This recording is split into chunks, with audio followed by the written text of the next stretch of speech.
Salut les mecs, salut les bolos amateurs de jeux vidéo, mais pas que, amateurs aussi de cinéma. On va revenir aux critiques de films, reviews de films récents, anciens. Et là, je vais reprendre aujourd'hui ces rubriques avec mon film d'animation préféré de tous les temps. Et oui les gars, au-dessus des Disney, au-dessus des Pixar, c'est complètement subjectif. Mais voilà, j'ai les DVD officiels. Donc Heavy Metal, Metal Hurlant en français, Heavy Metal en la version d'origine, le nom d'origine. De 81, on a tendance à l'appeler Heavy Metal 81 maintenant. Si par exemple tu veux chercher des extraits ou des bandes annonces sur YouTube, ça va, voilà, il va plutôt falloir taper ça parce qu'il y a eu un deuxième. Voilà, celui-là, Heavy Metal 2000. Voilà, je vais pas l'évoquer trop dans cette vidéo parce qu'il est pas. Voilà, il est pas exceptionnel quoi. Alors celui-là, oh là là là là, c'est simple, c'est un chef-d'œuvre. C'est un chef-d'œuvre. Alors qu'est-ce que c'est-il, de quoi que ça raconte? Alors déjà, ça a été dirigé, produit par, alors pas produit, mais au moins le réalisateur, voilà, le réalisateur de Metal Hurlant, c'est Ivan Reitman. Donc Ivan Reitman qui est d'autres le réalisateur des deux Ghostbusters, hein, notamment entre autres avec toute la bande avec Dan Aykroyd, Harold Ramis et Bill Murray. Donc Harold Ramis qu'on retrouvera ici dans Heavy Metal, donc c'était avant Ghostbusters, hein. Donc on le retrouvera, il fera un doublage d'un personnage. Heavy Metal, ça va parler, ça va mélanger alors quelques scènes un peu genre réalistes, filmées, qui ont été voilà, après remaniées de manière à ce que ça passe en dessin. Enfin, c'est l'impression que ça donne, hein, parce que mais je crois que ça a été fait comme ça, des phases un peu filmées, notamment la phase d'introduction. Voilà, je te dirai pas, je te laisserai découvrir la surprise, et notamment un plan de fin. Voilà, ça va parler de différentes histoires, je vais y venir. Un plan final de survol en dragon qui est. Mais même encore aujourd'hui, je me pose la question de comment ils ont réalisé ça. Je me pose la question si Moebius, donc c'est Jean Giraud, je crois son nom, a participé, parce qu'il me semble qu'on reconnaît un peu quand même, parfois quelques-uns de ses traits. Donc sachant que voilà, Heavy Metal s'est inspiré d'un comics, hein, qui s'appelle donc le même nom, hein, Heavy Metal, et donc de manière, je crois même que Jean Giraud a participé très fortement donc au magazine Heavy Metal. Donc du coup il aurait affaire à ce film de près ou de loin, que je ne serais pas étonné. Donc Heavy Metal, qu'est-ce que c'est le postulat, qu'est-ce que c'est le propos? C'est l'histoire d'une boule verte, d'une petite boule verte, alors qui peut varier en taille, et qui représente en fait tout le mal de l'univers, tout le mal des galaxies. Et voilà, au début, un père va rentrer de voyage et il va ramener un cadeau à sa fille qui va s'avérer être cette boule. Évidemment, ça va mal tourner. Et la boule, avant de faire ses méfaits, va raconter un peu son background à cette jeune fille.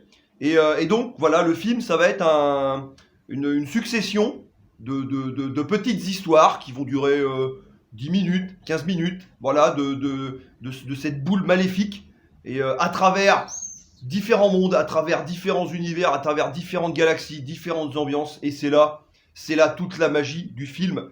Parce que, donc par exemple, le premier dessin animé, enfin le premier flashback, il paraîtra peut-être un peu grossier, hein, au niveau du dessin, au niveau du trait, hein, ça sera pas aussi raffiné, hein, qu'une œuvre japonaise. Là, c'est là tu sens qu'on a vraiment affaire à une œuvre américaine. Et du coup, c'est le premier flashback, c'est une œuvre d'anticipation. Voilà, ça va se passer, je vais pas trop en dire, mais ça va se passer dans New York, dans le futur. Voilà, je vais pas en dire plus que ça.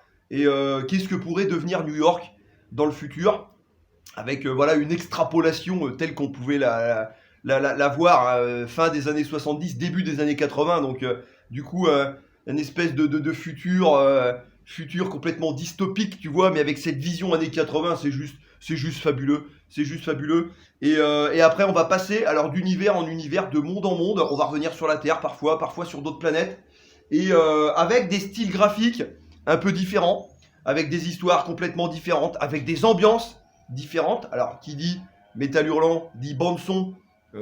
Alors eux, ouais, c'est Heavy Metal, c'est plutôt hard rock, hein. Il y aura du Black Sabbath, il y aura du Trust, hein, aussi, voilà, par exemple. Et du Blue Oyster Cult, enfin d'autres groupes, hein. Et en fait, donc ce film a deux OST en une, hein. Il y a la partie hard rock, la partie métal. Alors, je te rassure tout de suite, si t'es pas trop fan du genre, du style musical, et puis que tu dis ouais, bon, ça s'appelle heavy metal, ça va plutôt être branché, voilà, un peu barbare, métal, tout ça, donc c'est pas ma cam, c'est pas ma cam, c'est pas mon truc.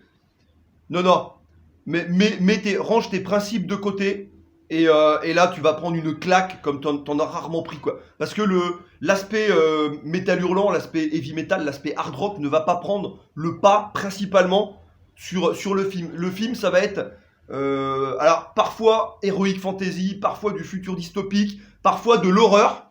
Alors voilà, le film, je sais pas, mais normalement c'est interdit de moins de 18 à l'époque. Il y a du gore, il y a des tripes, il y a du sang, il y a du sexe. Enfin, c'est une œuvre pour adultes. Hein. C'est pas, voilà, c'est pas du Walt Disney, les gars, c'est pas du Pixar. C'est une œuvre 100% pour adultes. Et comme je disais, donc il y a deux OST en une, hein, dans ce long métrage. Donc la partie un peu hard rock, un peu métal. Et puis, enfin, plutôt hard rock. Hein, c'est pas, ça dirige, ça arrache pas forcément les oreilles. Ça reste, voilà, maintenant aujourd'hui, ça pourrait peut-être même faire sourire un petit peu. Voilà, parce qu'à l'époque, c'était vraiment considéré comme de la musique de sauvage. Maintenant, voilà, en 2020, c'est. Voilà, pas de problème, hein, ça choque plus personne, ce genre de musique. Et la deuxième musique, qui est la musique du film, une espèce de musique, une musique orchestrale, mais elle est magistrale. Elle est magistrale, ça se mélange avec la partie hard rock. Et par exemple, pour des introductions d'histoire et tout, on a des phases en orchestral au niveau bande-son, notamment, je pense, à la dernière histoire. Voilà, le film est composé de, je sais pas, 4 ou 5 petites histoires. On va traverser différents âges, différents univers. Et tout ça avec ce côté années 80, cette patte graphique.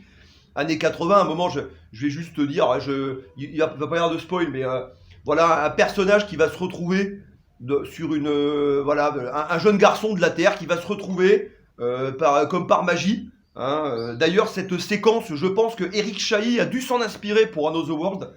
Voilà, ce jeune garçon va se retrouver sur une autre planète, dans un autre corps, et il va tomber sur une espèce de rite.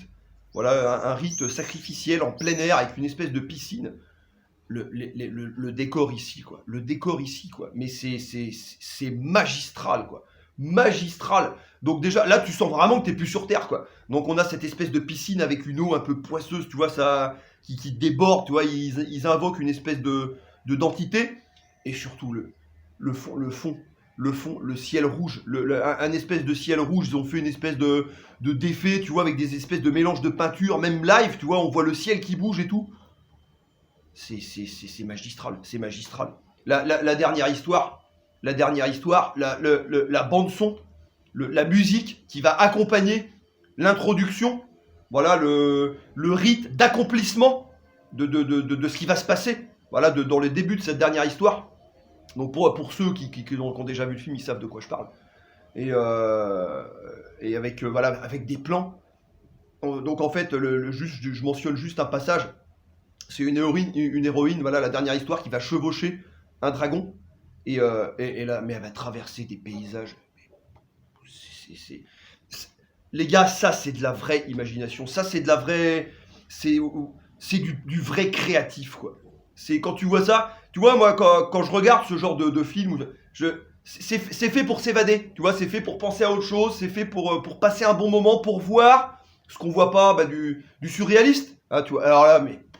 C'est quasiment ce passage-là, la dernière histoire, ne serait-ce que le début, l'iconisation du personnage avec toute la traversée du décor, avec une espèce de plan qu'ils ont filmé, mais ouais, ils l'ont filmé, puis ils l'ont redessiné derrière, je sais pas, l'animation est tellement bluffante. Et voilà, va traverser des espèces de passages, même avec un côté steampunk et tout, quoi, un tout petit peu, dans un passage vraiment complètement heroic fantasy et tout, et c'est magistral. C'est une des meilleures scènes de films d'animation que j'ai vu de ma vie, quoi. Même encore aujourd'hui, en 2020. Voilà, avec tout ce qu'on fait de technique, avec tous les Disney, les Pixar, autant aussi bon soit-il, rien que ce passage-là de Métal Hurlant de 81, mais à chaque fois, moi ce film, je le regarde quasiment une fois par an, tu vois. À chaque fois que je tombe sur ce passage, mais j'en ai des frissons, j'en peux plus, quoi. C'est énorme, quoi. C'est énorme, quoi. Donc voilà, les gars, Métal Hurlant, c'est si tu, voilà, t'es un bolos comme moi, très certainement, si t'as vécu les années 80, si tu aimes les années 80, si tu aimes l'ambiance des films Heroic Fantasy, un peu, années 80, Conan le Barbare, Légende, tout ça, Labyrinthe, voilà, même, bon, il y a des œuvres plus ou moins bonnes, ça, mais ils ont une âme, ces films-là, tu vois, ils ont quelque chose, ils ont une patte, ils ont une touche, tu vois. Et ben, si tu aimes voilà, de quoi je parle, c'est l'essence, tu vois, l'essence cinématographique des années 80, tu vois, avec toute cette innocence, cette créativité, et peut-être même quelque part cette naïveté, tu vois, qui les caractérise, et qu'on aime tant dans cette touche années 80, mais fais-toi plaisir, mon pote. Mais mate Métal Hurlant, quoi. Alors, je mentionnerai en dernier, donc tu vois, ça c'est le DVD officiel, j'ai regardé le making-of et tout, et alors les gars, si possible, matez-le en VF. La VF est supérieure à la VO. Ouais, la VO est bonne. La VO est bonne, il n'y a pas de problème. On croit aux personnages, ils sont crédibles. Il n'y a pas de souci et tout. La VF, on est au-dessus. On est au-dessus, quoi. C'est au niveau même de l'intonation des voix, le choix des acteurs qu'ils ont fait. Alors, par exemple, il y a Harold Ramis là-dedans qui joue un personnage, mais et je crois qu'ils ont pris d'ailleurs sa doublure française pour reprendre ce personnage. Mais la VF, elle est mais excellente, quoi. L'intonation des personnages, la voix, la traduction. Voilà, parce que il y a beaucoup de Black Salas ou des choses comme ça, tu vois, là-dedans, ou des choses qui doivent être de l'anglais à français, c'est pas forcément simple. Et ben ils ont réussi et ils ont mis leurs couilles sur la table, ils se sont dit voilà, il y a un truc en anglais, comment on peut le traduire? Et c'est tout à fait crédible, et c'est tout à fait dans l'esprit, ça dénature pas. Et la VF est excellentissime, les gars. Donc matez-le en VF, c'est supérieur à la VO. Voilà ce que je pouvais vous dire sur Heavy Metal 80, Métal Hurlant.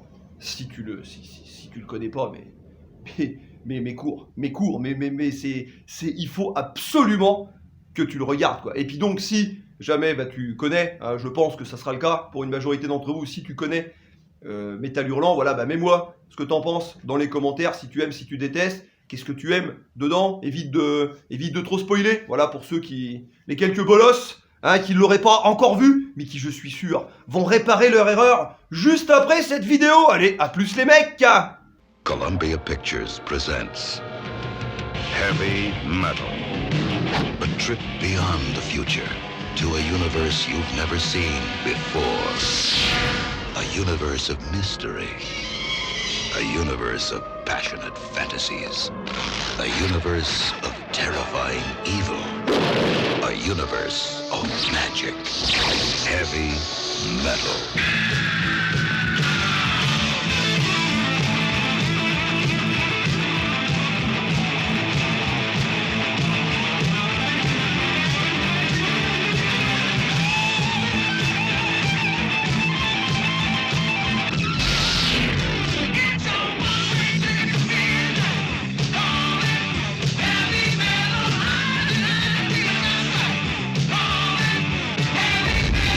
Heavy Metal, a step beyond science fiction.